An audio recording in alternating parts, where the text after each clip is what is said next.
So you broke out of a cult. Yeah. Not only, fiat currency and democracy, it was something else too. So what was it? Bitcoin is the only thing that is built outside of the system and intends to not be inside of the system ever. And that's the point. It's meant to replace it, not improve it or fix it, because you can't fix fiat. You can't fix a Ponzi.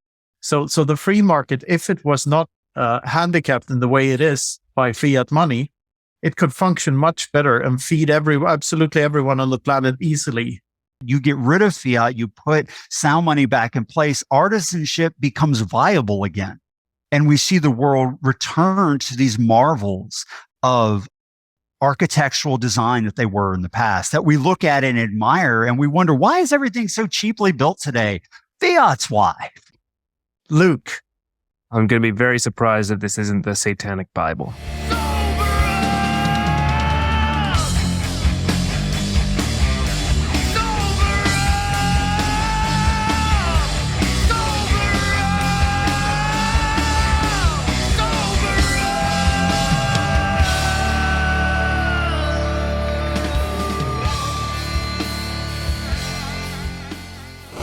Hello and welcome to the Freedom Footprint Show. We're concerned about your freedom footprint and want to help you spread as much freedom dioxide as possible. I'm your host, Luke the PseudoFinn, and I'm here as always with Knut Svanholm. Good evening, Knut. Good evening, Luke. You say as always, but I just watched an episode of ours without me in it. You made a cameo. Oh, I did. I managed to crash that party too. You did. And then you know what was interesting about that episode as well is that Cristiano Ronaldo gets a nice mention. So we've got to make sure that the Bitcoin standard gets in front of Cristiano Ronaldo, and then he tweets that all out to all of his Instagram followers. Yeah, imagine him, hearing about that the first time, just stumbling over the Freedom Footprint Show. Exactly. Let's make that happen. That would be something. But today we've got a great guest that I'm really looking forward to having on here, because we got to chat a couple of weeks ago now, and we really hit it off, and I think you're going to really like him as well. He's got an interesting backstory that I'll let him explain. I actually should have asked you how to say your last name. You're Canadian. You should know it's French. Léger. Well, I'm going to call you Ledger. Yeah, most people do. I've been called so many things. It's fine. It doesn't matter. Yeah, right. You don't look like a Ledger Nano. Yeah, you look like more of a medium to large size Ledger. I'm 6'1", so I guess I'm the X. Nice to meet you, Jonathan. Yeah. Welcome to the show, Jonathan Léger. That'll work. Thank you very much. I'm very glad to be here. Been looking forward to it. This is funny because, yesterday we interviewed one of my best friends in the Bitcoin space, Mr. Cat, or AKA Hodlonaut, AKA some other name that I'm not gonna say, whom I've known for years. And I know virtually nothing about. I saw 2 minutes of a YouTube clip. You're relatively new on the Bitcoin scene, aren't you, Jonathan? Yeah, I've been in hiding for about 3 years. I first got into Bitcoin in 2020. I sadly fell into the crypto hole, though I never lost my respect for sound money and Bitcoin. Never hated Bitcoin. I was never one of those people. Oh, it's old tech, whatever. But I didn't come back to being, no, the only thing we should be looking at in this space is Bitcoin until last year. So yeah, I was always anonymous though. And I first created an account with my name on it just a few months ago. So yeah, of course, nobody knows anything about me because I've just been in hiding. Okay. What made you change your mind, and how can we verify that your name is actually your name? What made me change my mind was an article that was written by Corey Clipston from Swan Bitcoin, when he was talking about the need to avoid the war, how to avoid the war. And actually, prior to that, I'd come to this conclusion, but that made me realize I'd made the right decision.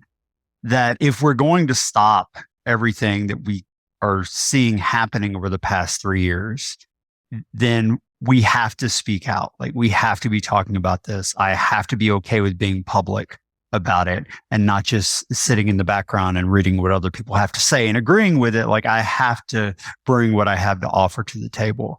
I just think it's fascinating because for me, deciding to use my own name was because of a very specific book. I've just read Skin in the Game by Nicholas Nassim Taleb at the time, and the importance of having something to lose, in this case, your reputation, by throwing yourself out there will lead to you performing better at whatever you try to do because you have something to lose. Having something to lose and taking a risk is crucial to making the best out of yourself, or getting anywhere in life, I guess. So that's why I made that decision, and I'm stuck with it. In hindsight, I could have made another decision and like promoted a brand like some of my friends have that are still anonymous, like Hodlonaut or GG or Fractal Encrypt. I guess they take pride in that brand name they've built. But for me, a decision was made, and I can't say I've regretted it. It's rather the opposite. It truly made me better at what I did, I think, because of the fact that I had something to lose. What are your thoughts on that? I agree. The last 3 years really taught me that. And I've put out a couple of videos with some friends of mine because we were very active. I was very active in the ex-cult community that I come out of. And I had a YouTube channel for a long time where I talked about it. My wife and I both did. And we both managed to get at least hundreds of people, probably thousands of people out of the cult because we got emails from people all the time. And having your face and your name on that is very important because people need to know that they can trust you and what you're saying and that you're a real person. Though it's a personal decision because there were some people even in that community who they still had family that was in, and that cult practices strict shunning where literally your family will have nothing to do with you if they know that you're leaving or you don't believe or anything like that. So some people chose to remain anonymous and try to kind of work from the inside. But that's not a decision we were both willing to make. We wanted to speak out publicly, and my wife is actively shunned by her entire family because of it. But it's no way to live anonymously. Either do it and believe it or don't. I can't hide when it's time to speak. If I'm just listening and I'm learning and I don't feel like I have anything to really contribute, it's okay. It was fine for me to remain anonymous, but now it's not okay. Like, this is too important. This isn't just some side hobby project to me. This is too important. So I had to just put my name on it and be willing to speak about it. Good to hear. I think we have to rewind the tape a bit here. I know you've spoken to Luke about this before, but me and probably most of the listeners do not know what kind of a cult you were in. So you broke out of a cult. Yeah. But that cult was not only, fiat currency and democracy. It was something else too. So what was it? Yeah, we both were born and raised in the religion of Jehovah's Witnesses, which most people think of as this kooky religion when people come knock on your door or whatever, old people in suits. They have no idea, as a rule, just how sinister the particular brand of religion is. And it grew worse over time. Like, I actively studied the history after I left it.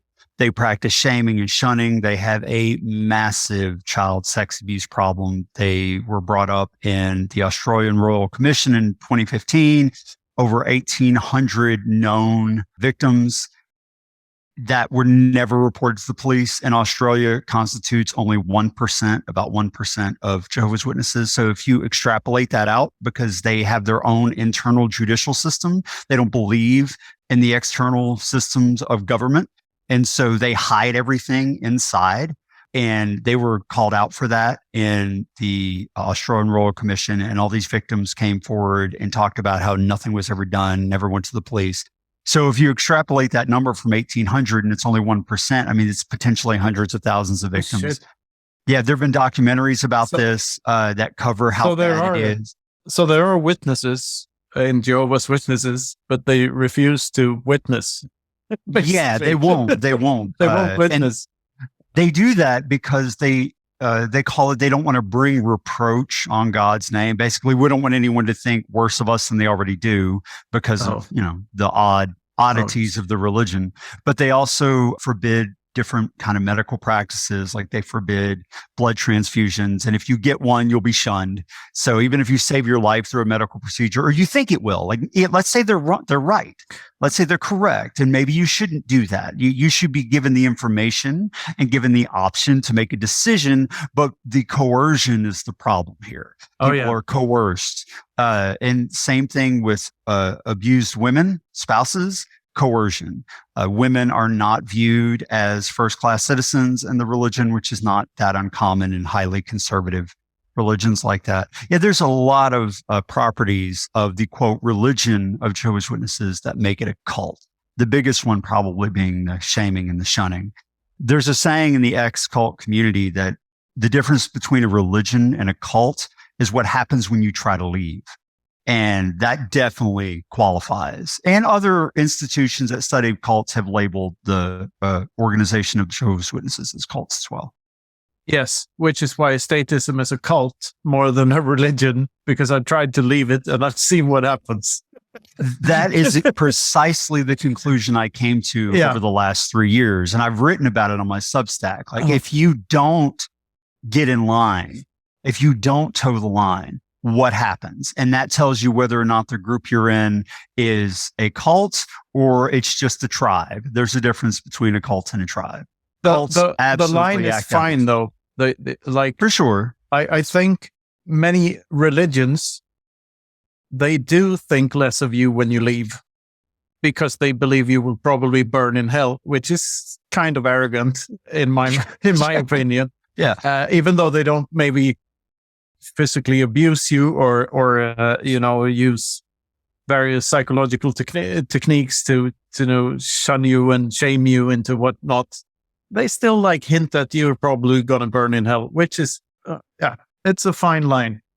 Each to his own. I have no problem with people having the right to decide whether or not they think someone is a good associate. Someone like, I don't think I want to hang out with that guy because of XYZ. That's cool, but you should leave that decision to the individual. When that is pushed down on you from above, now you're dealing with a cult. So this is not a personal decision we're each individually coming to regarding this person and whether or not we want to have something to do with them. This is being coerced on us from above. Okay.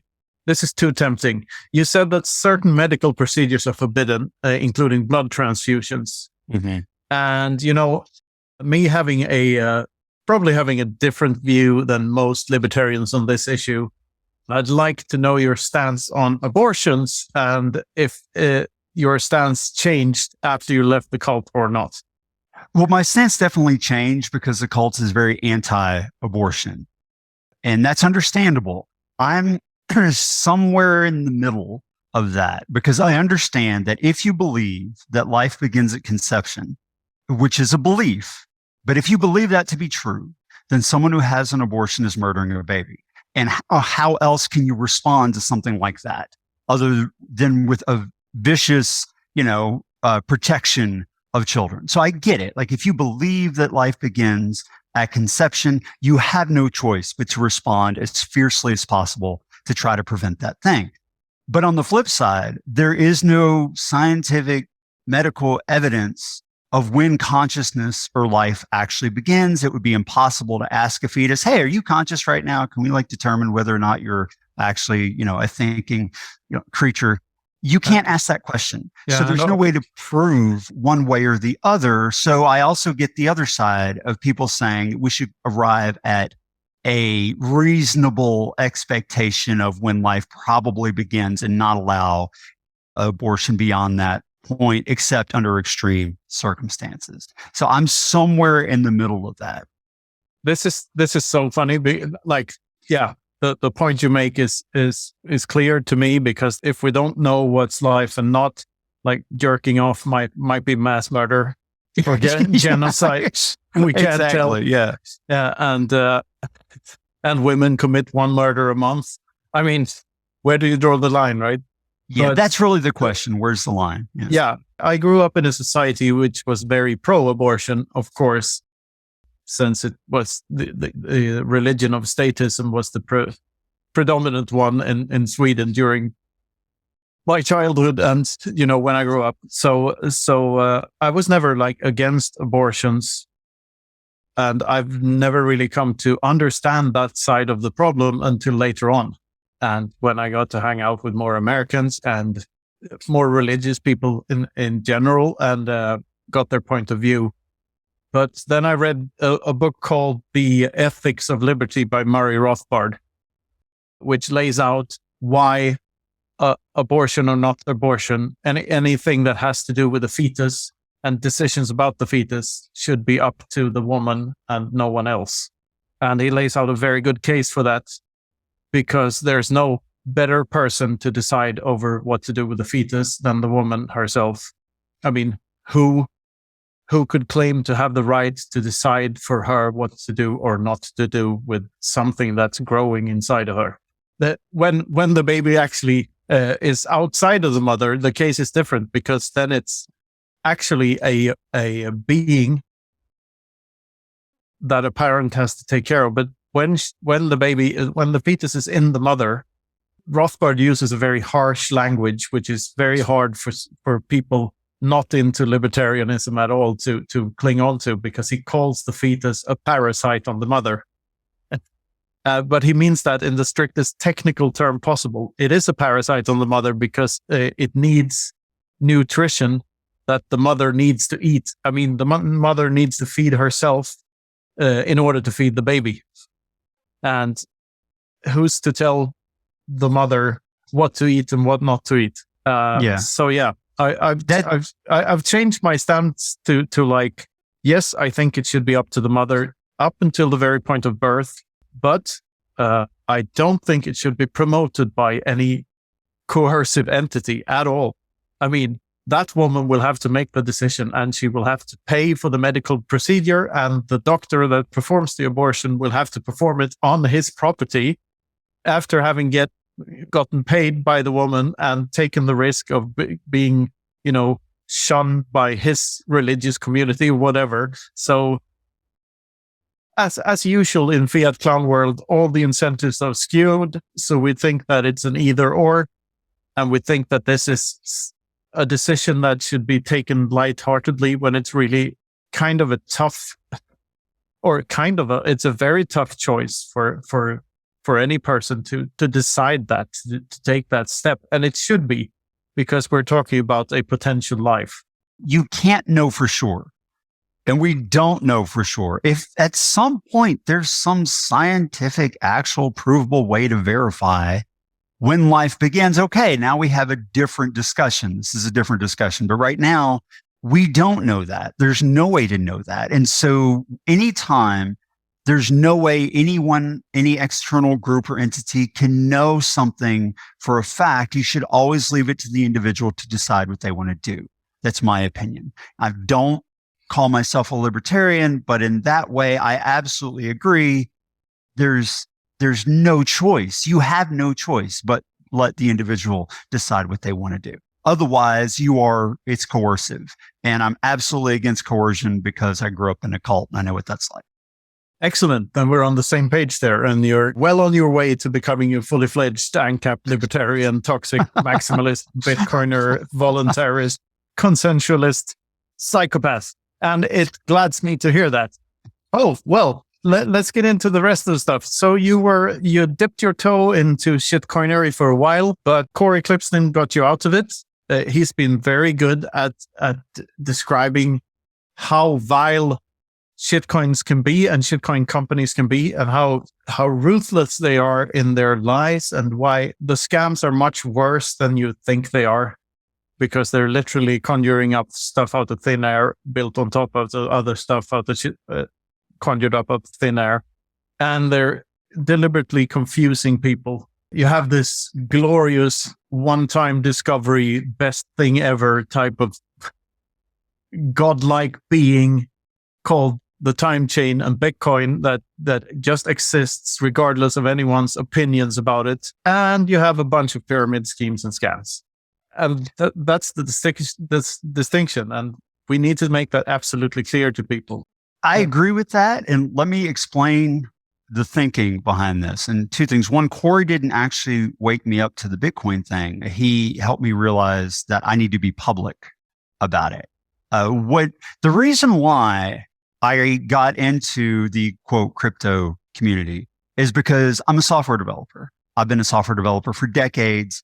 And although I understood and respect the concept of sound money, I didn't fully get grok why fiat was as destructive as I now understand it to be. So in my mind as a software developer, I think, oh, wow, Bitcoin is amazing software, but no software stops at version 1. Things get better, technologies get better, things improve. And why should this particular thing be any different? And when I would read things that Bitcoiners would talk about, I would see how they would be very pro market forces for everything else.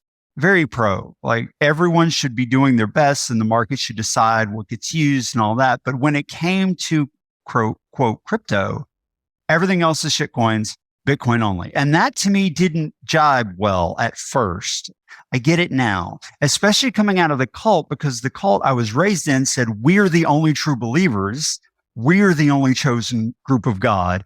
Everyone else is from the devil. And so the way I would hear Bitcoiners talk smacked to me, because I didn't understand it yet, of what I came out of. And for quite a while, I'm like, the Bitcoiners, I agree with sound money, but they really sound like a cult to me. So I'm going to just start looking into other things. Last year, when all of the institutions started to collapse, that made me go back and deep dive and revisit why Bitcoiners say the things that they do about everything else. And I came to the conclusion that it doesn't matter how good the tech is. You're building decks on the sinking Titanic. Anytime you're building on top of the current fiat system, which is what even the cryptos that aren't just outright rug pulls, like so many of them are, the few that have actual useful, pretty impressive technology, is still building on top of a system that is destructive and is a Ponzi scheme effectively, even if not technically. So anything built on a Ponzi is a Ponzi. So if you're building these other techs on top of the fiat economic system, they're not any better than the fiat economic system. They might actually cause it to last a little longer, which is not a good thing for anybody. So Bitcoin is the only thing that is built outside of the system and intends to not be inside of the system ever. And that's the point. It's meant to replace it, not improve it or fix it, because you can't fix fiat. You can't fix a Ponzi. You can only let it die.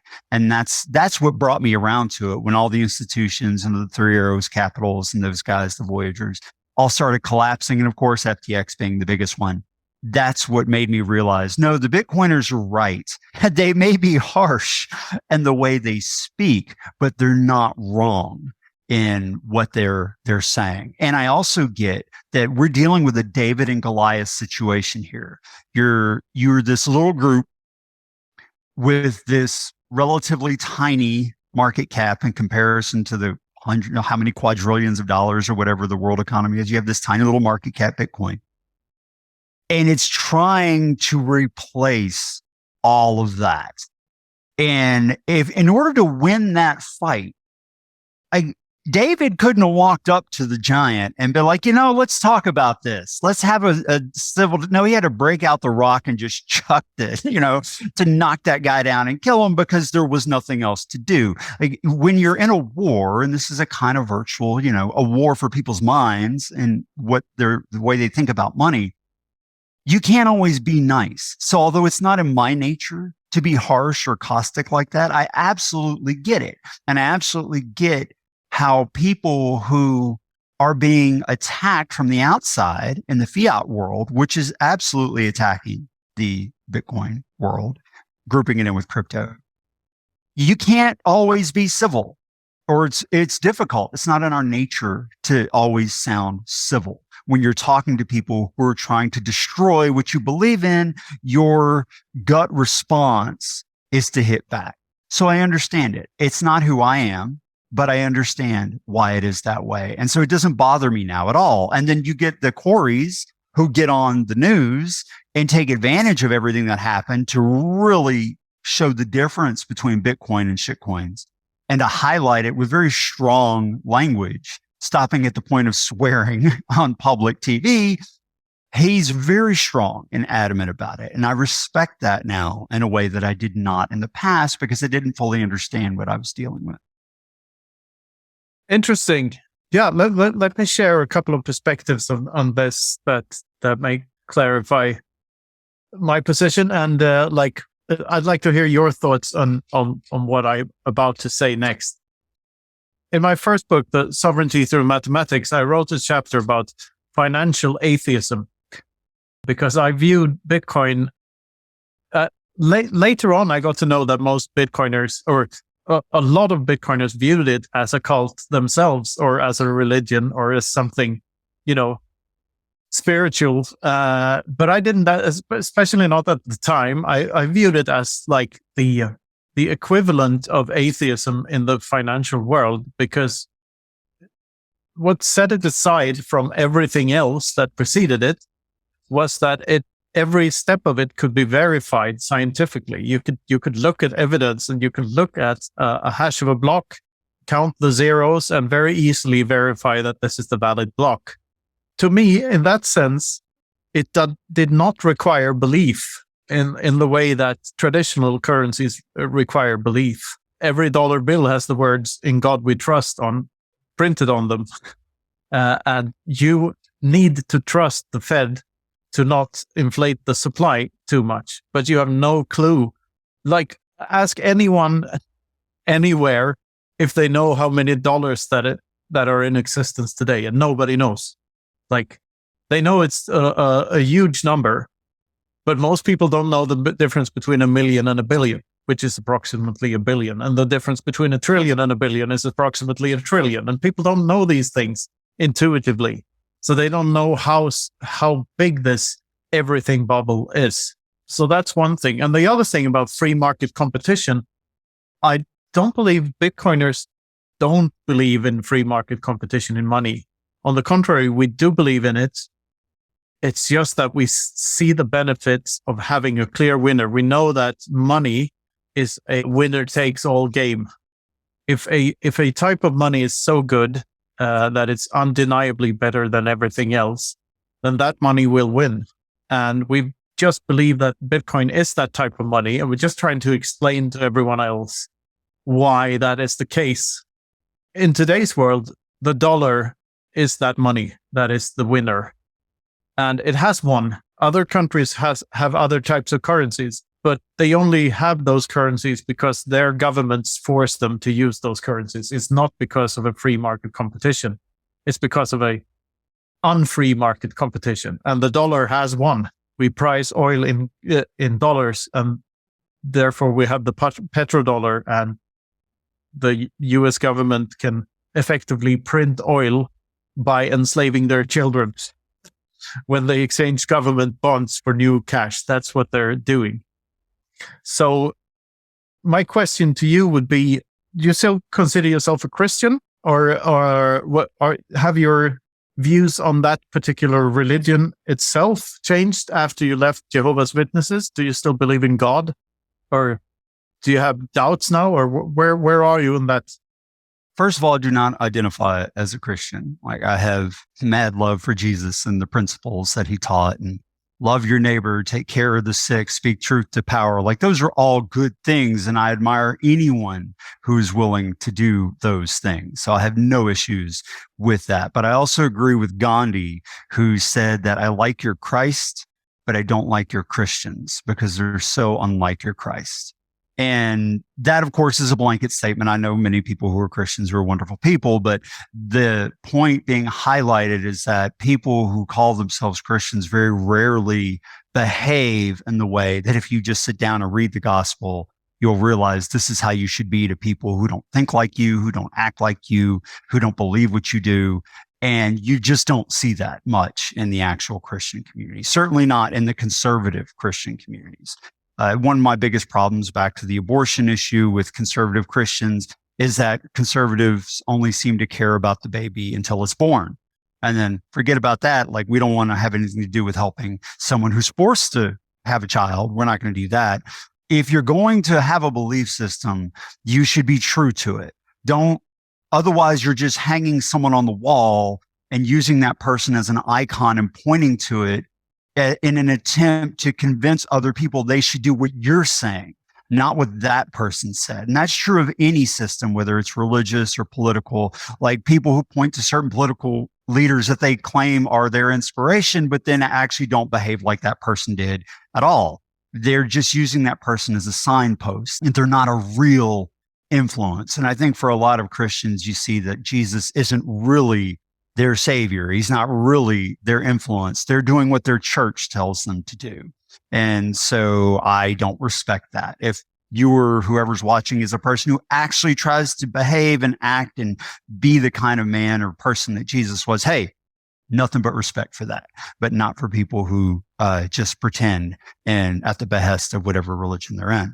So while I don't believe in the God of the Bible, I don't believe that there's like a old guy in the sky, that does everything. As a software developer and as a person who, I try to think rationally, I don't believe the numbers work to get complex life in a finite system from a finite period that has existed for a finite period of time. Now, that doesn't mean that I believe that there is like a just solid God type thing out there somewhere. I think that if there is an answer, it's that everything is an intelligence in some complex way. Like, the universe is a complex machine of intelligence. Maybe that's all it is. I practice mindfulness meditation. And so I tend to view the physical world as kind of an illusion. I lean a little Buddhist in that way, that everything is an illusion. But I do consider myself a very spiritual person, but not a religious person. I don't believe that dictates of some religion are going to lead anyone to the salvation they're looking for. It's going to lead you to be the slave of someone else who made up those dictates that you were following because you think they came from God. So that's where I fall along those lines. Might be an odd question after you just admitted to thinking that it may be possible that everything is an illusion, but do you believe Jesus was an actual historical character? I do believe he was a historical character because there's actually more evidence that Jesus existed than that Alexander the Great existed.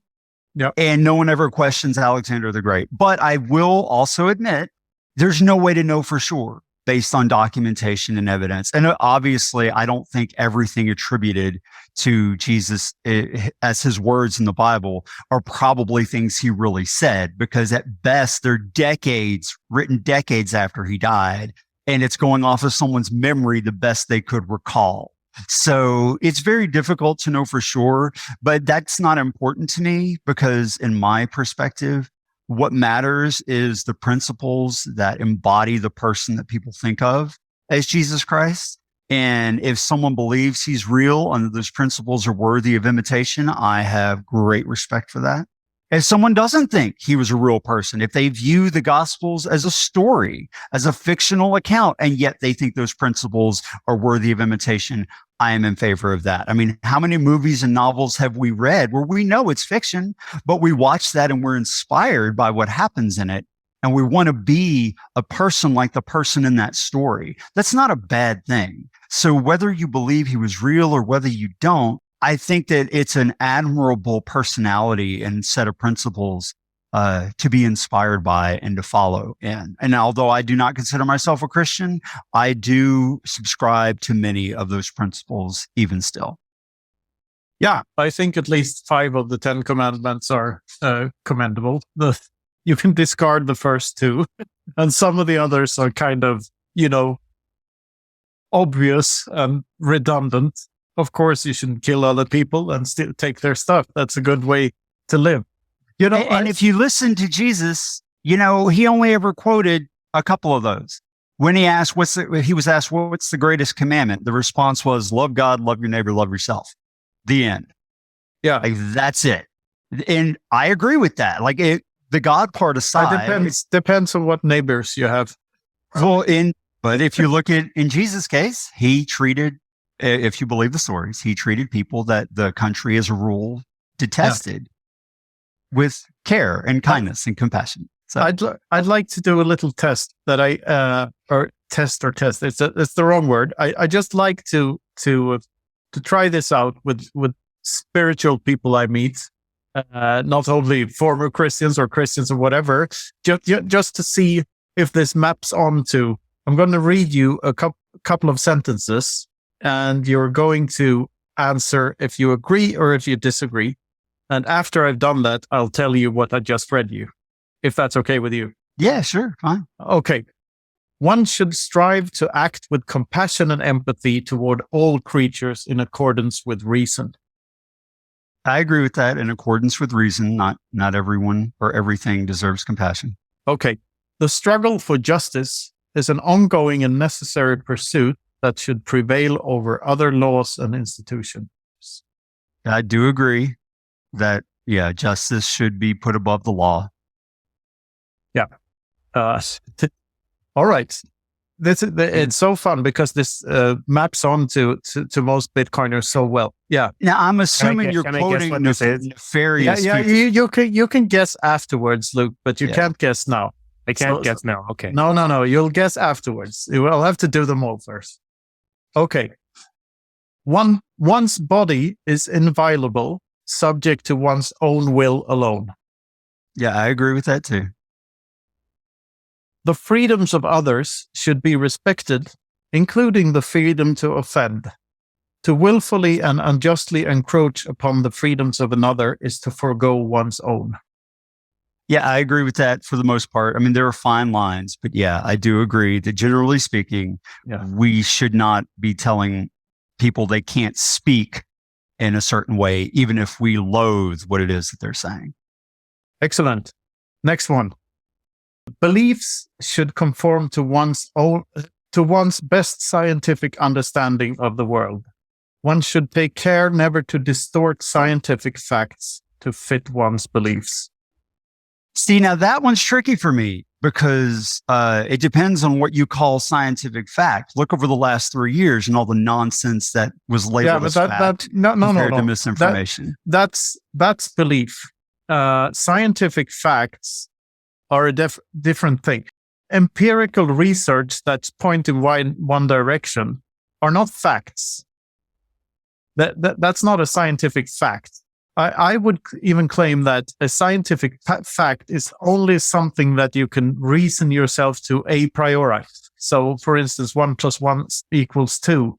You can reason yourself to that because we define what 2 is by adding 1 and 1 together. The very word is defined by that exact equation.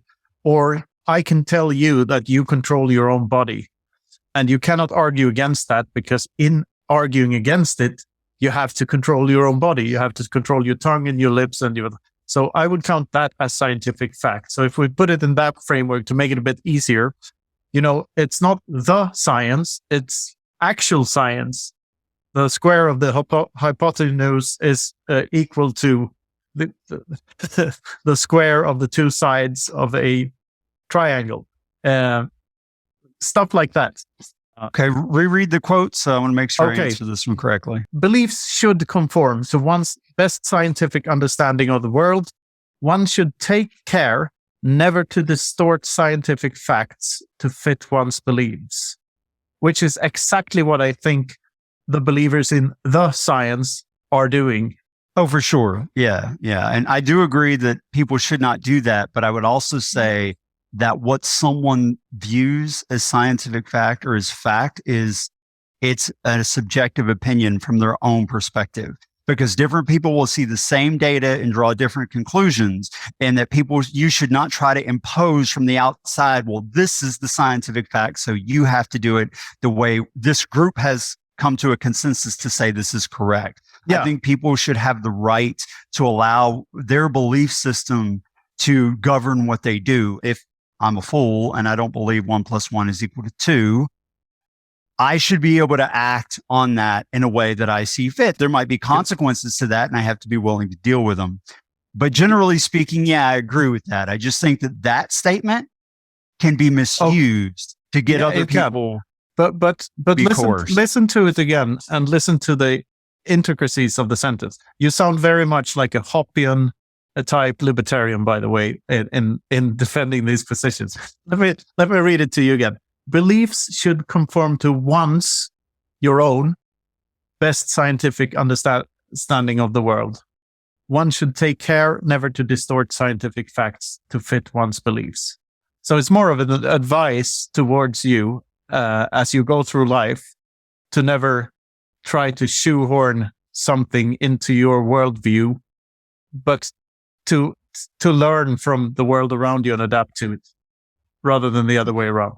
Yes, I agree. We should not try to make things fit our own belief system, that what we do should be born out of what we know.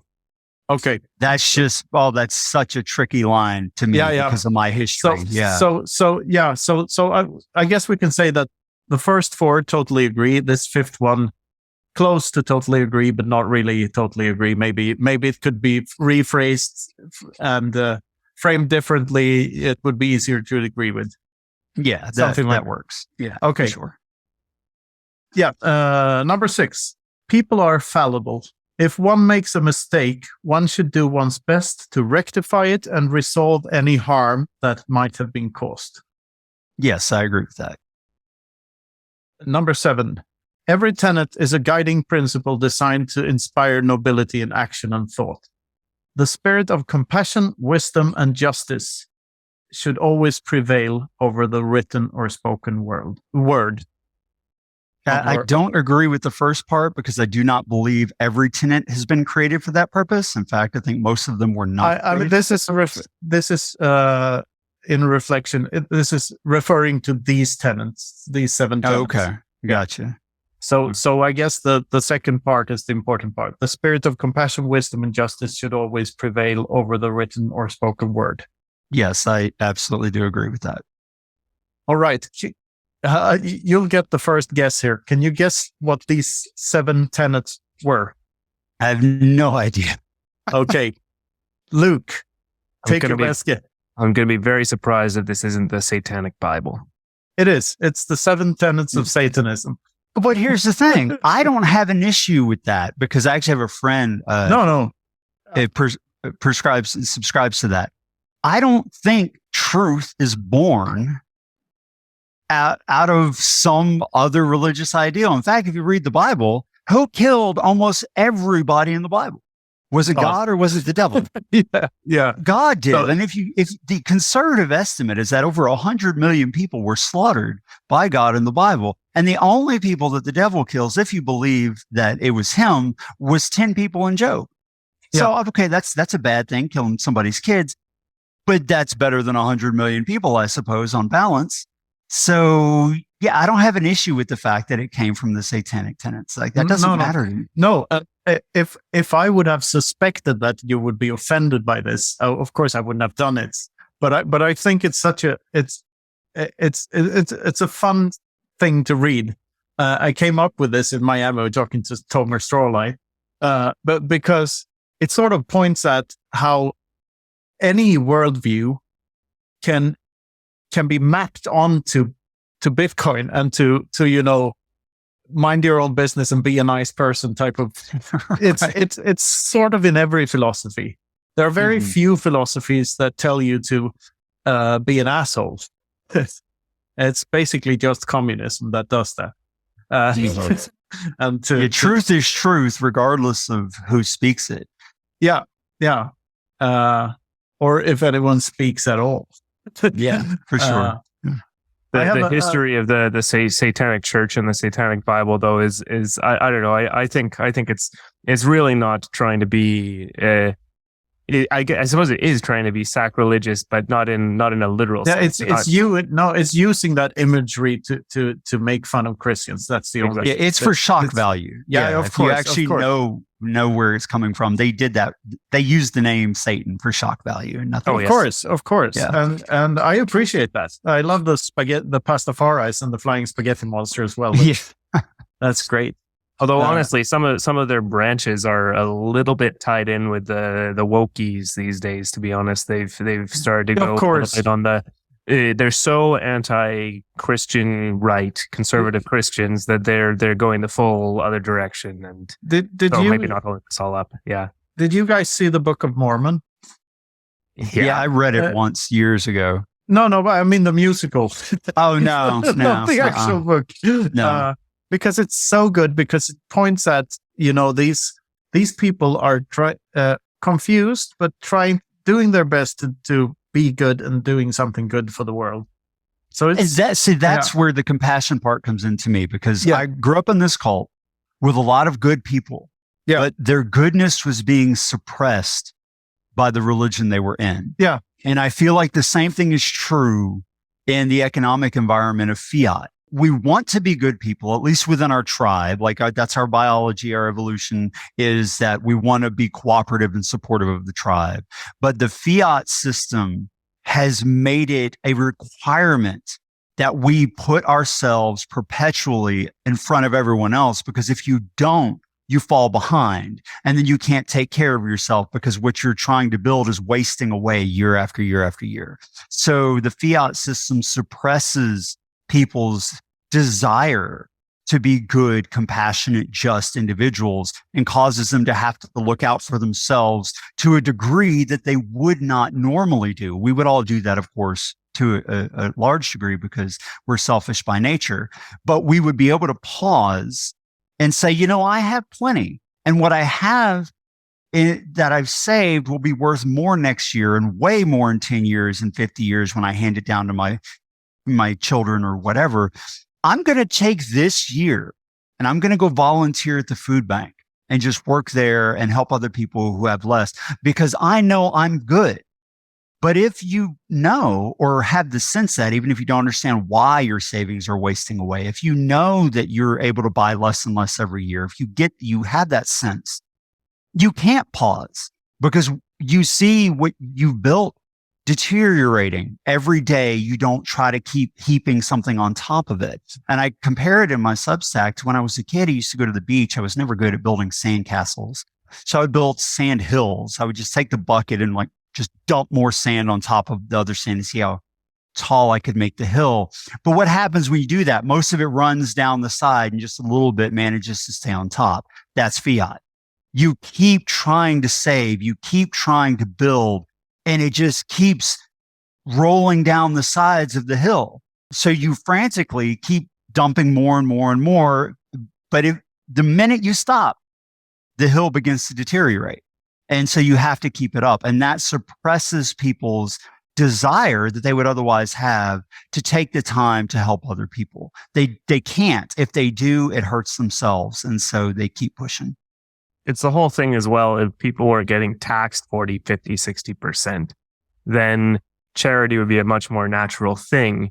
But all of the arguments coming from, I guess, opponents of the idea of charity or the state, proponents of statism, whatever it is like, well, why aren't you doing more charity? And it's like, well, have you seen how much we've got left? I mean, so it's still good when people can manage to do it, but it would be so much more prevalent in the world, I think, if it weren't getting forcibly taken to be redistributed by certain means, whatever, Yeah, I agree with that, though I also believe that people are only inherently motivated to directly support the tribe, because evolutionarily we are tribal, and there's a number called Dunbar's number, and I've written about it.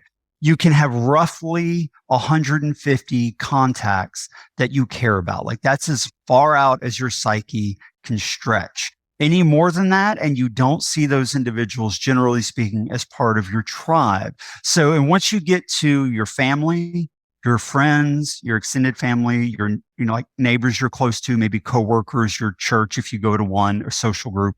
That's it. Like that's as far out as your mind can reach to connect with people and care about them. And so it's easy to see people beyond that as not part of the tribe, and therefore you don't care. And so you're not motivated with the same degree to support them in a charitable way as you would be. You may not be motivated at all, which is why charities go to these great extremes to really show you the suffering of individuals and put it in front of your face to get it to trigger your instinct to want to help. But even then, you see we have major problems.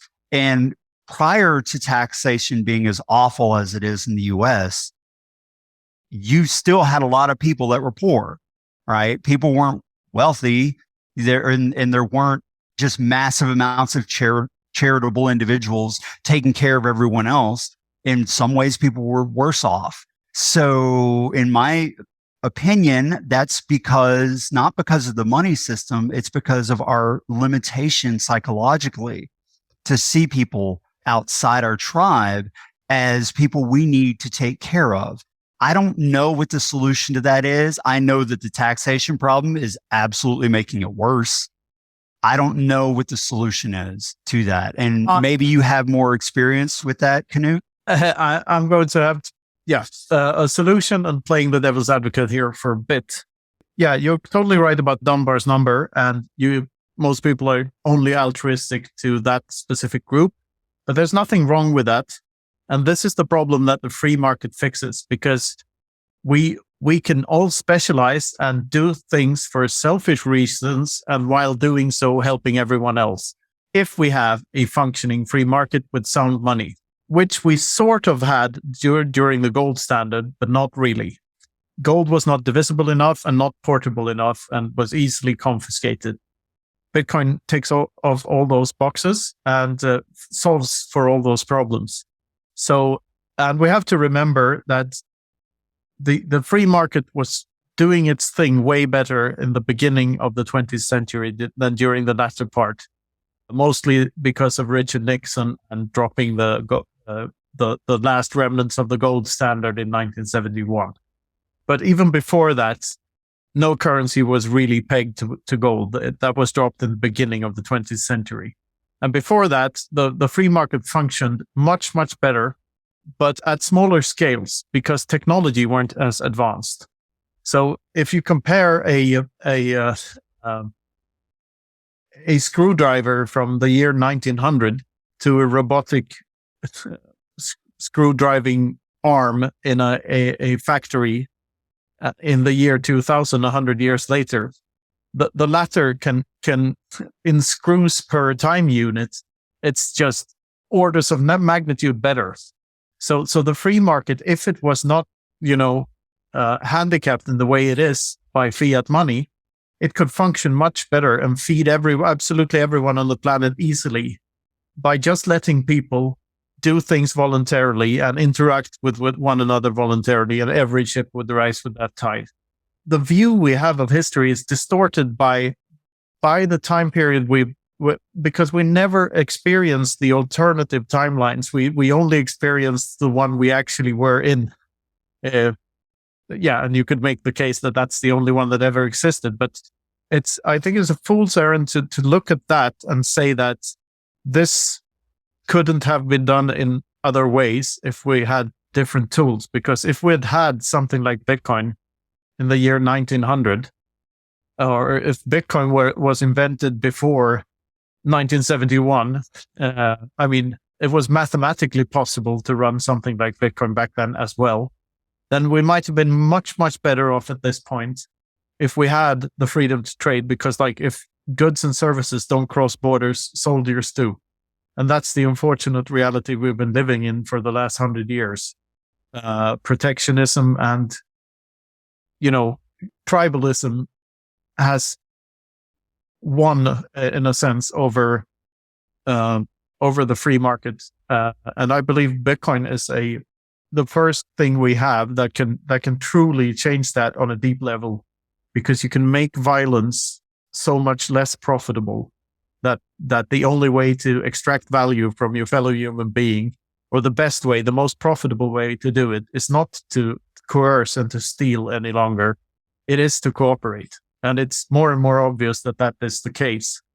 And that coercion will lead to the detriment of not only your victim, but of you.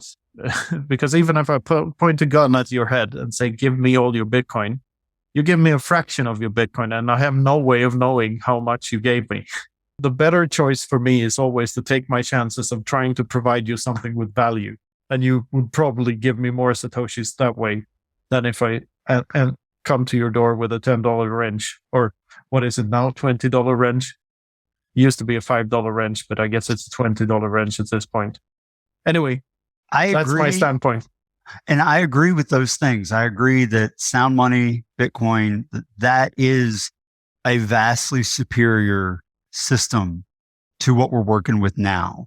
And I also believe that we can't possibly conceive of the way in which that will change the world until it does. And then we'll be like, well, it's obvious. It should have been obvious. In hindsight, it'll be obvious that it would solve these problems and fix these things. And I also know over the last 3 years, I guarantee you, if the system stays in place for much longer, the history books are going to have the biggest lying narrative about what happened over the last 3 years. Not a word of it's going to be true. And based on that, I've had to look back over what I thought I believed about history and wonder, now that I know how narratives get spun and modified and written and shoved down people's throats, what do we think happened in the past that didn't really, or maybe was significantly different? So it's hard to look at the past and say, well, when the US was on a sounder money standard pre-20th century, and there were still people that were homeless and hungry, and like the charity solution didn't fix that problem then. Well, there was so why do we think it's going to fix it going forward? But then, like you said, it's not the same thing. I mean, we're not dealing with a transferable system here. But what I do know from history is that people went to war to enrich themselves and their group until it became more economically beneficial for them to not do so. And when trade became possible through technology in a way that made it much more efficient than going and trying to beat someone over the head to take whatever possessions they had, then violence came down. And I love Steven Pinker's book, The Better Angels of Our Nature, that he really breaks down the numbers for that, about how it was the technology of commerce that changed the world to be much less violent than it used to be. Because it's not that people got morally superior. It wasn't Christianity's birth. Actually, probably the opposite in that case. That caused people to stop being as violent. It was just technology and the fact that people's ability to trade was a better return for them than physical violence. And so they would rather trade. And that's still true today, even though you see proxy wars, right? You see a lot of little proxy conflicts. The major nations do not go to war with each other because the cost would far outweigh the benefit. If the U.S. decided they were going to try to invade Russia over Ukraine, the just utter destruction of economy that would cause every player involved prevents them from ever making that choice. So they have little proxy wars where they just push people into smaller nations that don't really matter to them if it gets destroyed or corrupted or the economy goes down or whatever. So I agree with you there. I just don't know that sound money alone fixes the problem of charity. It's better, of course, but because of our inability to see people outside our Dunbar circle. I'm not saying it does, though. I'm not saying it fixes charity. I'm saying that the free market is the best mechanism we have for elevating people out of poverty. Some people will still be poor. Some by choice, some semi by choice, but some people, but the real takeaway is that resources are so much more abundant today than they were 100 years ago.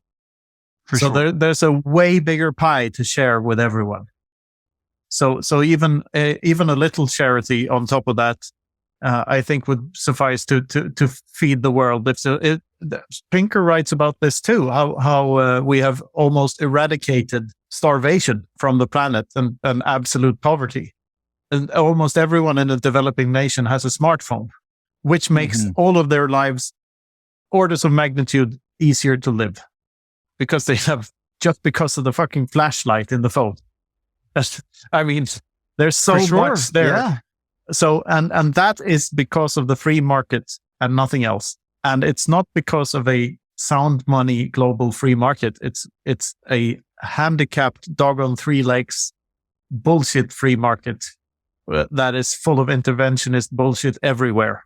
And warlords taking their stuff in Africa and, the WEF and the IMF and all of these parasitic institutions doing their things.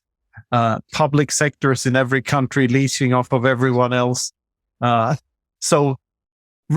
Despite all that, the free market managed to give almost everyone on the planet a smartphone. And I think that's just such a beautiful proof of how extremely potent the free market is as a force for good in the world. And that's why this is like the thing we should strive for, a global free market where everyone's a sovereign individual with sound money. There's no better mechanism for solving anything than that. I don't disagree. So Bitcoin fixes this. Yeah. It's really true. Bitcoin truly does fix everything. And maybe I can make a slightly controversial add-on to this as well, is I think the Dunbar's number thing isn't actually a negative here in terms of this charity concept. I think it enhances it in the sense of if every individual tries their best to take care of those closest to them, then that's going to extend. There's always going to be the margins. And it's also kind of like the, I forget the name of the paradox or whatever that says that the majority of wealth goes to the top kind of thing. That still is going to happen under a Bitcoin standard. I wish I remember that the name, but it's the rising tide thing, and it's also the case of that if someone has almost infinite resources kind of stored up, they'll want to make their city a better place, and it doesn't really need to matter that their capacity is only X number of people that are people. Everything else is still going to matter. They're still going to want their immediate world to be a good place and extend that. And some people are going to feel empathy for people on the other side of the world. So I to add a couple of points to that, which are really optimistic. Dunbar's number is probably an optimal number for a company. Should probably not be bigger than that. Like the people you collaborate with on a daily basis, you should probably know them by name, all of them. Like it's probably not good to mess that number up too much. And you can see that in companies that outgrow Dunbar's number. They always run into a lot of problems when they do. So the company I used to work for had like around 300 employees, and the problem started when they outgrew like 160 or whatever Dunbar's number is. But the beauty of this, like when you say that all ships will rise with the tide, but there will still be the wealthy elite will still get the bigger share. The optimistic thing about that is like we live in a world now where we're actually funneling wealth from the poor and the middle classes up into the elite via the fiat monetary system. Because the closer you are to the monetary spigot, the more wealth gets funneled that way. In Bitcoin, if you look at blockchain statistics, on the number of addresses with 10,000 Bitcoins or more in them are shrinking in numbers, and the number of addresses with 1 Bitcoin or less in them are growing in numbers. So what this effectively means is that there are some really big whales that have a few 100,000 Bitcoins, but that wealth is redistributing itself over time by doing the exact opposite of what those that claim that they are redistributing wealth are doing.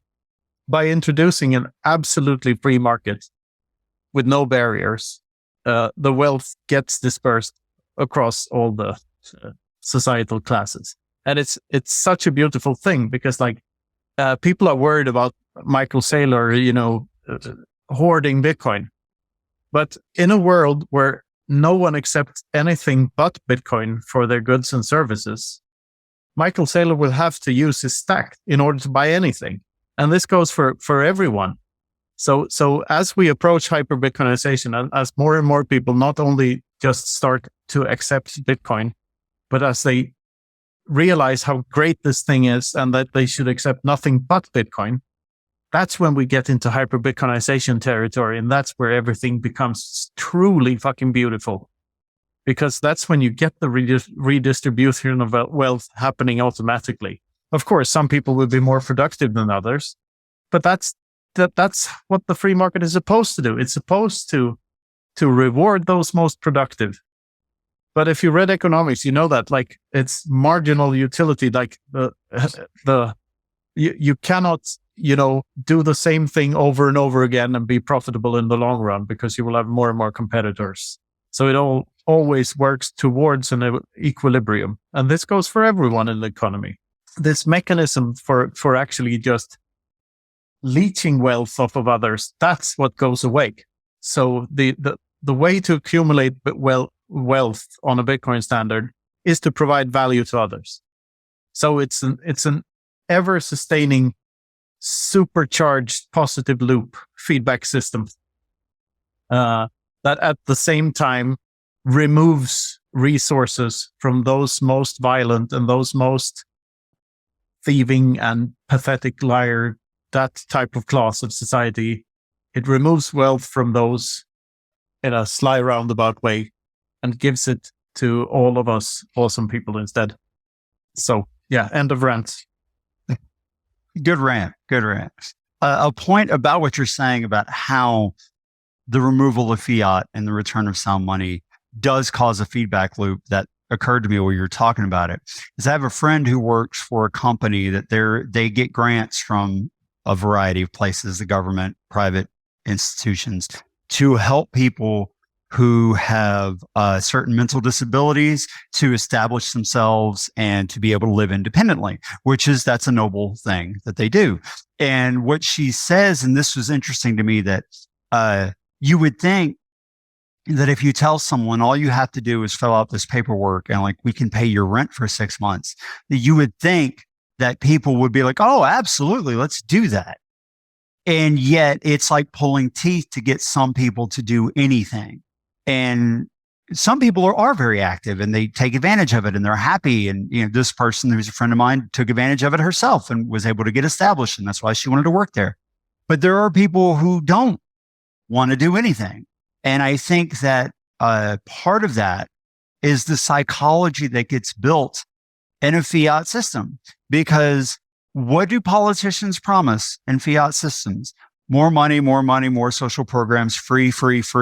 We'll take care of you. We'll do everything for you. It promotes an attitude of lack of responsibility.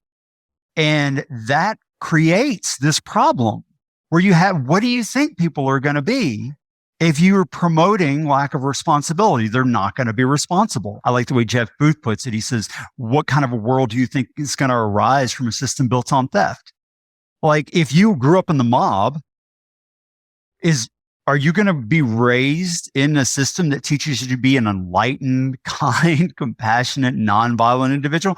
No. And so if someone from the mob comes and says, hey, I got your back, I'm going to do this thing for you and help you out, will you believe them? You're probably going to be like, all right, what's he up to? You immediately distrust because you know the system that you live in and you know it's not trustworthy. So people who are taught to be irresponsible because of the way fiat works and taught to distrust the system because of the way fiat works and the Cantillon effect that you described, all the money flowing to people closest to the printer. What kind of a world do you think that's going to produce? And if you remove that system, the feedback loop begins. People start to realize, oh, my money's worth more every year, not less. Oh, I can actually work and save and know that I'm going to retire. Oh, I'm motivated now to get off my butt and do something because there's something worth doing that's not going to disappear. although this is an extreme example, I wrote an article a while back. I went to Asheville, North Carolina. I used to live in Asheville. And there's a huge house there. It's called the Biltmore Estate. It is 175,000 square feet. It is literally 4 acres under the roof. It is insanely huge. It's a castle. And it was finished in 1896, before there was an income tax, right? And the first time I took a private tour of the home, which is just a marvel of design when you walk through it, the guy who was the tour guide, who's very excited, loved his job, loved talking about the house. He points out the stones that it's made out of, which are massive and like hand cut. This is not built with power tools. It's just ridiculously impressive. And he says, you see that? People couldn't do that today. And not just because it's too expensive. Nobody knows how to do that anymore. And that's because of fiat, because you can't afford to do something like, you can't build a castle and maintain a castle anymore. The number of people that requires you employ, the ridiculous amount of taxes that you have to pay. Like even if you're super uber wealthy, to build and maintain something like that now is virtually impossible. And so nobody knows how to craft like that, because nobody's building like that, because there's only a few people, key people in the world, who could even afford to do that if they wanted to. So you end up losing all of this knowledge that would make the world this amazing place full of this amazing architecture that in the past, you see in the past. You have things like it. You walk through London and you see some of these ancient buildings, and they're just stunning in their design. These old churches. Now, granted, some of that was basically slave labor, but people knew how to do it. They knew how to make those works. They don't know how to do that anymore because no one can. And the fiat system creates that lack of skill. Those artisans are gone because of fiat. You get rid of fiat, you put sound money back in place, artisanship becomes viable again. And we see the world return to these marvels of architectural design that they were in the past, that we look at and admire, and we wonder, why is everything so cheaply built today? Fiat's why. That's why. Yeah.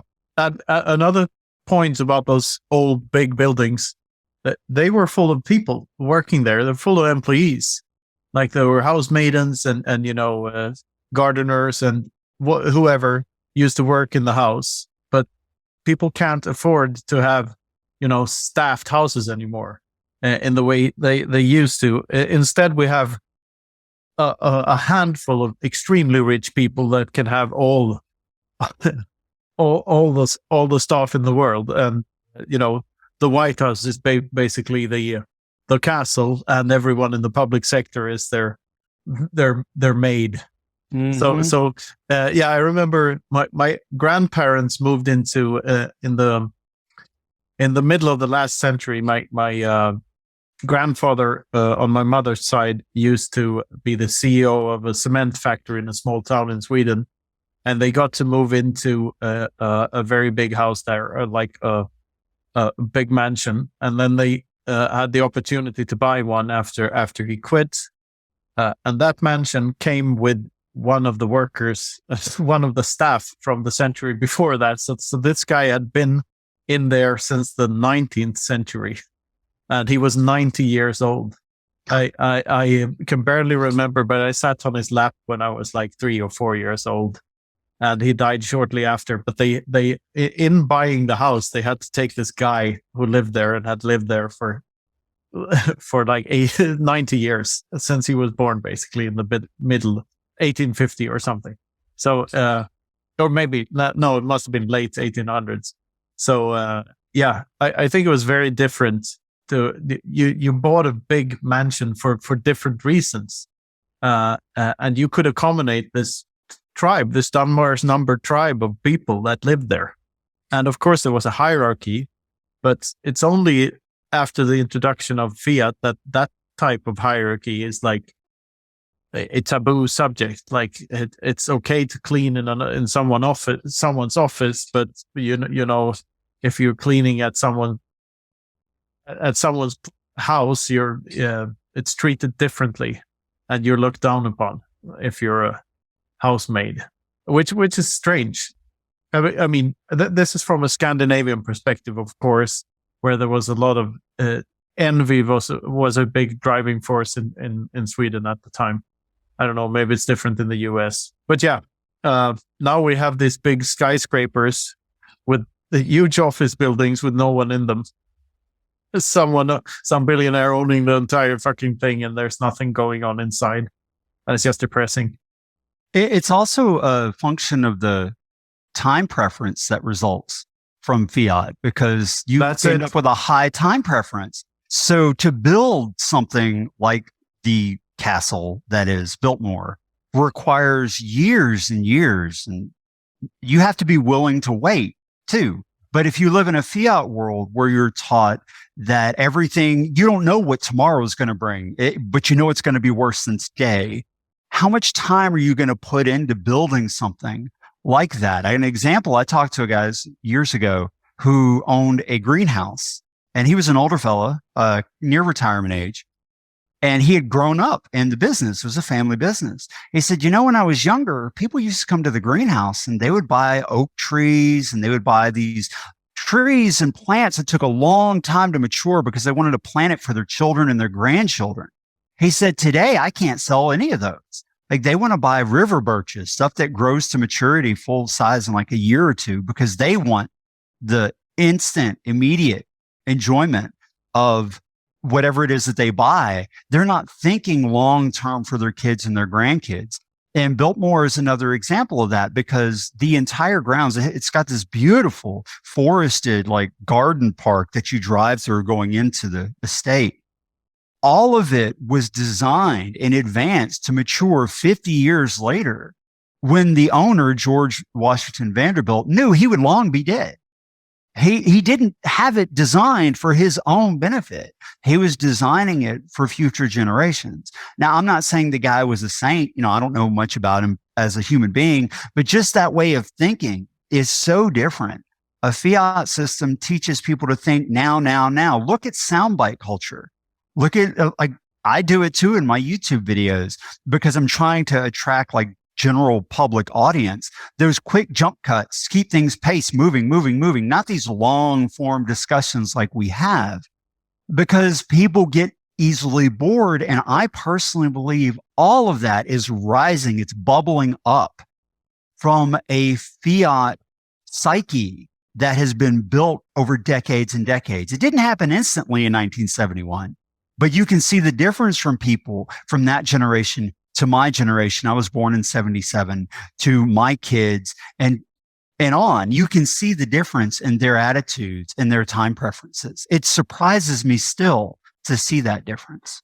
Absolutely agree with everything there. And if we're ever as a species going to colonize the stars, we need to lower our time preference a lot. There's no way around that. It's been great to get to know you, Jonathan. I enjoyed this conversation a lot.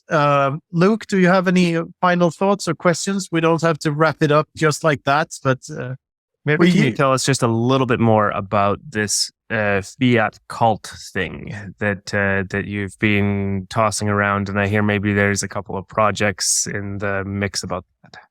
Yeah. When I sat down and I analyzed the cult that I came out of and compared it to the financial system of fiat that we live in, there are 4 major areas of overlap. And there's probably more, but those are the 4 that immediately jumped out at me. The first one is suppression and propaganda. Like the cult I came out of taught you, do not trust any external sources. We're the only people who we have the truth. Everyone else is a lie. They're from the devil. You can't trust them. Anything they write, anything they say, they're trying to trick you so that you won't be saved. And that mistrust was inborn because I was raised in it. So from day one, you're being taught, don't trust any outside they call them worldly sources, which in a normal society, the term worldly means you have experience and knowledge. It's a positive thing. But in the cult, no, this is a terrible thing. These are wicked people trying to trick you and take you out of the goodness that you live in. And there's propaganda involved where they continually recycled these things, and you weren't supposed to read anything outside their literature which continue to reinforce the same thing in a negative feedback loop. Well, that's not different from the fiat culture that we live in. Mainstream media, what do they label it? Misinformation, conspiracy theories. Don't believe anything we don't tell you because they're all lying and trying to harm your health or whatever it is, the flavor of the day. They're lying to you. Doctors losing their licenses, refusing to peer review anything that doesn't toe the line, which completely defeats the purpose of having a peer review to begin with. If you're only taking in stuff that you already agree with, what's the point of a peer review? But that causes other people to be able to say, see, it's not peer reviewed. And that gives them something to look at and point at and say it's wrong. So it's the same kind of behavior. People were even taught to shun people who wouldn't wear a face diaper or wouldn't get vaxxed. So there was a kind of shunning involved too, though it was softer than what I came out of. People would literally not invite people to stuff. I was not invited to a birthday party because I wasn't vaxxed. And not because the person was malicious. They legit thought that their health was at risk. A travel ban is just that. You're not invited to my country. That's it. That's it. So suppression and propaganda, that's number one, and very, very similar behavior. The second one is a lack of education. I don't know what it's like in Sweden or Canada, but in the US, you learn zero about the fiat system in public school. What you are not taught about entrepreneurship. You're not even taught how to balance a checkbook anymore. Like they used to do that, but now they don't. There's nothing like that. Some basic like money education, but nothing about how it works or the system, none of that. The cult I came out of, very similar. Did not teach about their history, did not teach about where they came from. They had their own skewed version of history, just like what you read in public school history books is very skewed to make the government look very rosy in most cases. They don't teach you the things you know to be able to take a look at the system you're in and recognize it for what it is. They prey on the uneducated. And so in public school, you're basically taught to become a wage slave when you get out. You're going to graduate, maybe you go to college, and then you go work for somebody else. It's never really presented as your best option is not to work for somebody else, but to be self-employed. So that complete lack of education keeps people in the dark. And that's very similar to the cult that I came out of. So that's number two. The third one, punishment and reward system. Obviously, the shaming and shunning, that was the case in the cult I came out of. Same thing over the last 3 years, over all that nonsense, doctors losing their licenses, people not invited to birthday parties, you can't travel, like all this stuff. And there's more than just that, though. Governments use fines, they use jail times, they add taxes onto industries that they don't like. Like if you create a gas guzzling car in the US, you have to pay extra taxes in most of the states because it uses more fuel. Yeah. So to purposefully try to pick or make winners and losers rather than just letting the market decide what people want.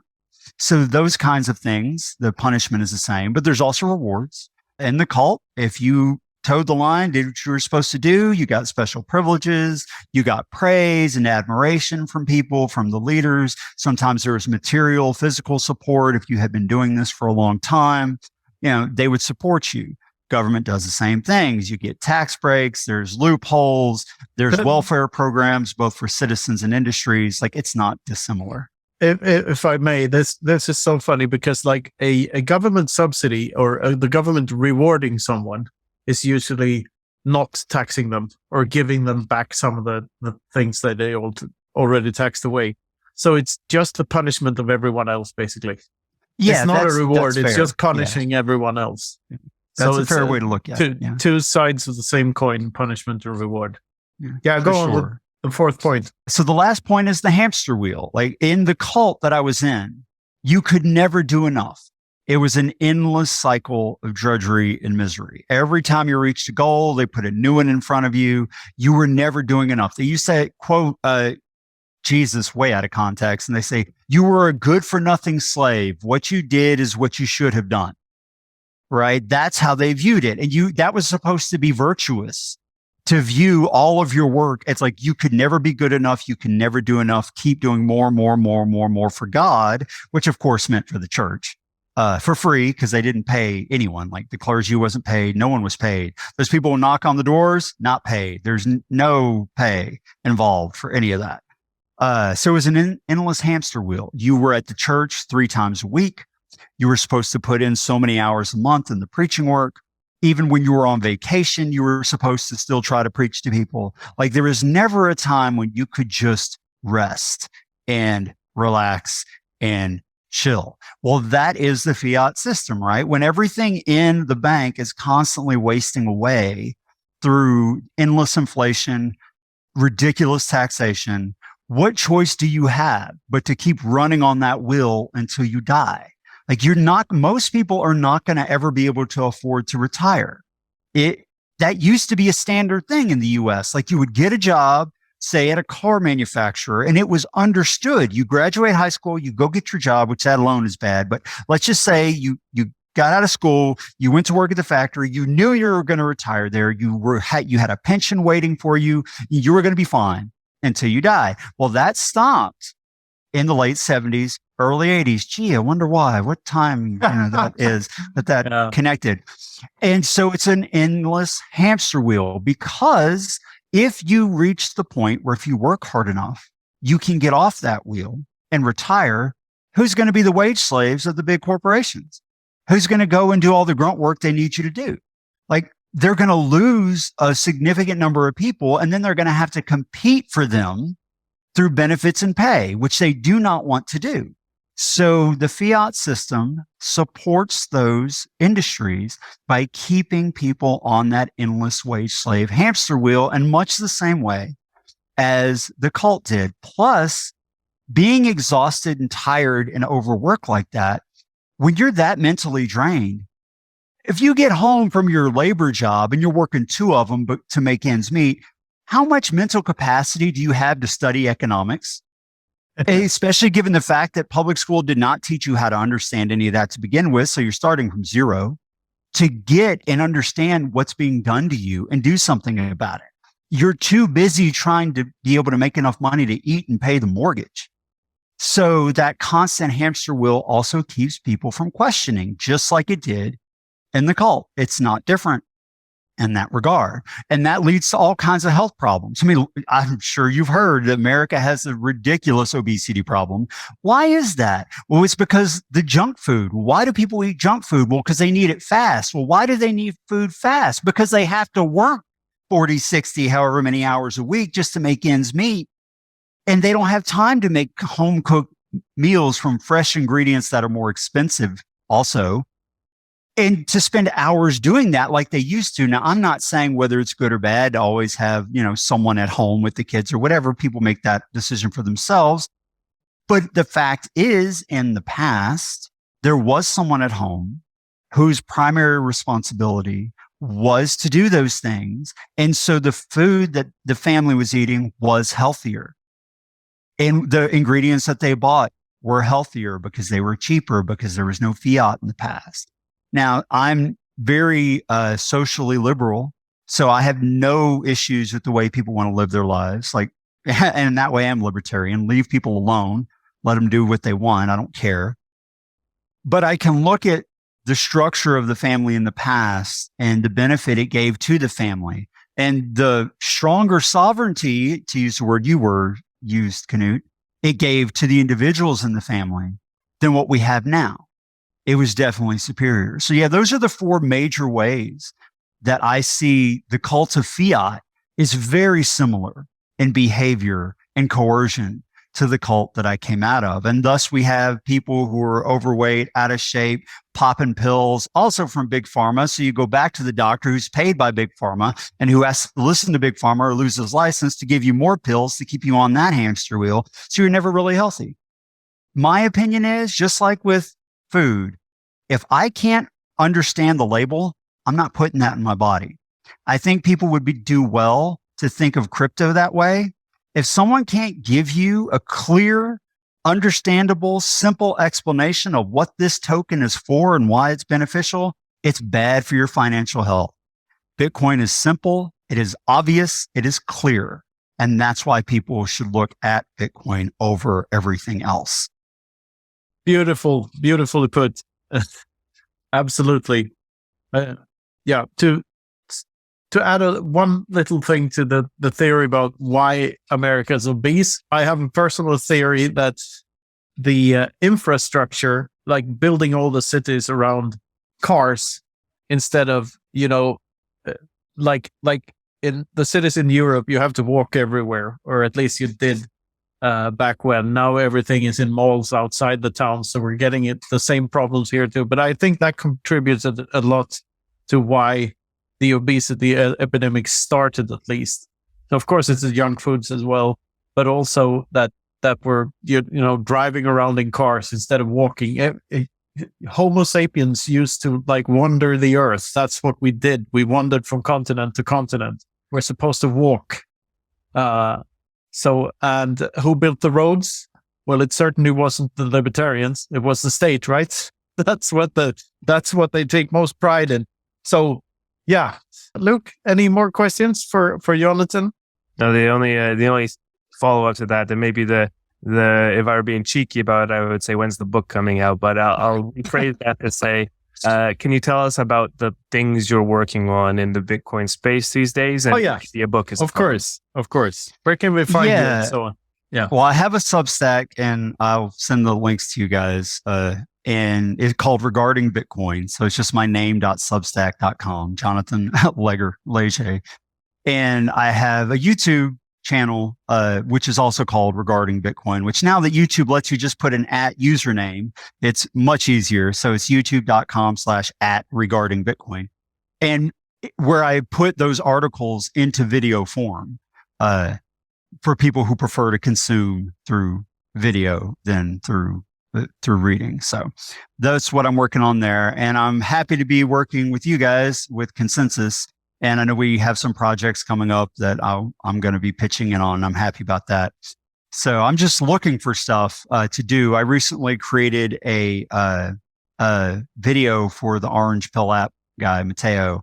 So anyone who needs anything in the Bitcoin space done, I'm happy to help out as time allows, because I do believe that we all need to be open and pushing this. We need to get people and educate people about Bitcoin and sound money and why it matters, to wake them up or help wake them up from the Cult of Fiat. As for the book, I do plan on writing a book called The Cult of Fiat, hopefully this year. We'll see what comes of that, but I would love to do that. I have a lot more I'd like to say on the topic, so we'll see. Well, I'll be here encouraging you until it comes out. Yeah, we're looking forward to all of that, and great to have you on board with Consensus and Orange Pill app. Yeah. So, yeah, with that, I think thanks a lot for coming on, Jonathan. Great to get you a little bit more introduced into the Bitcoin community as well. Let's pump those Twitter follower numbers up a little bit and get your videos in front of some more people, and appreciate everything that you're signing up to do and helping out with. And well, this has been a great conversation. So thanks for coming on the show. Yeah, I really appreciate you guys having me on. I've been wanting to talk to both of y'all, especially Knut, because Luke and I had a long conversation already for a while. And yeah, I'm on Twitter and I'm on Nostr, but Nostr is weird. You can't search like you can on Twitter, but it's been great. And it will be better over time, I'm sure. But, oh yeah, I'm building I built a search engine for Nostr. Nice. At nostrum.pro, so you can do a full text search and find people that are Bitcoiners and stuff. So nice. I think there's only Bitcoiners on there anyway. Right now, it looks that way. Yeah. Yeah.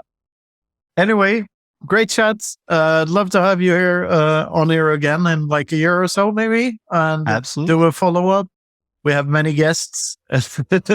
Yeah, I'd just like to end on a note, Luke. Sure.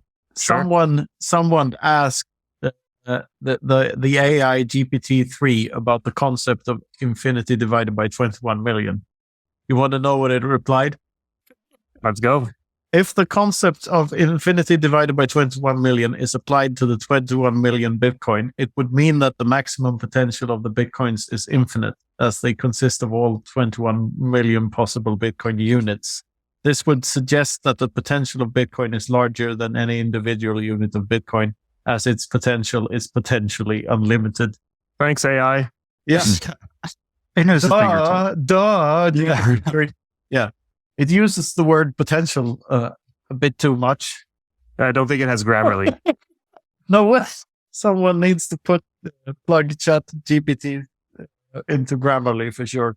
I know that people are really into GPT-3, and that's cool. And I've actually written code around it, and I have like a Chrome plugin I designed that uses it. It's great for summarization. It's wonderful for fiction, but you have to be really careful what you believe when you try to use it like a search engine for answers, because it's doing its best off of the data set that it has, the model that it has to give you an answer, but it does bullshit when it doesn't know.